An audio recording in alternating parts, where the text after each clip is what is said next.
విద్యతో పాటు క్రీడల్లో నైపుణ్యత సాధిస్తే విద్యార్థులకు ఉన్నత అవకాశాలు తప్పనిసరిగా వస్తాయని మంత్రి పొంగులేటి శ్రీనివాసులు రెడ్డి అన్నారు. Khammam Ballepalli blooming minds central school and junior కాలేజీలో నూతనంగా ఏర్పాటు చేసిన ఇండోర్ ఆడిటోరియాన్ని మంత్రి చేతుల మీదుగా ప్రారంభించారు. ఈ సందర్భంగా కాలేజీ కరెస్పాండెంట్ అశోక్ రెడ్డి మాట్లాడుతూ బ్యాడ్మింటన్, టేబుల్ టెన్నిస్ క్రీడల్లో రాణించేలా విద్యార్థులకు ఆడిటోరియం అందుబాటులోకి తీసుకొచ్చామని అన్నారు. సువిశాలమైన ఆహ్లాదకరమైన వాతావరణంలో స్టేడియం ఏర్పాటు చేశామని, ఎన్సీసీలో భాగంగా జాతీయ స్థాయిలో విద్యార్థులను తీర్చిదిద్దడమే ప్రధాన ఉద్దేశంగా తెలిపారు. కార్యక్రమంలో college director Bheemareddy Gautam Reddy, principal Vajrala Kiran Kumar, school సిబ్బంది, టీచర్లు, లెక్చరర్లు పాల్గొన్నారు.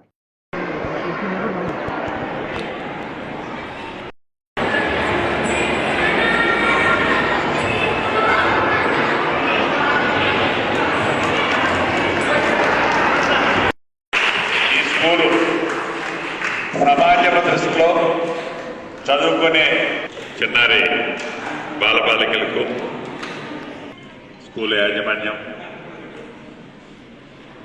ఫ్యాకల్టీ, మీడియా మిత్రులు అందరికీ మనస్ఫూర్తిగా పేరు పైన హృదయపూర్వక నమస్కారం.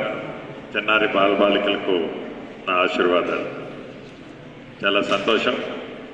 మళ్ళీ ఈరోజు మంత్రివాద ఒక ఇండోర్ స్టేడియాన్ని అద్భుతంగా కట్టి దాన్ని నా చేతుల మీదుగా ఓపెన్ చేయడానికి ఇక్కడికి పిలిచిన యాజమాన్యానికి మనస్ఫూర్తిగా అభినందిస్తున్నాను.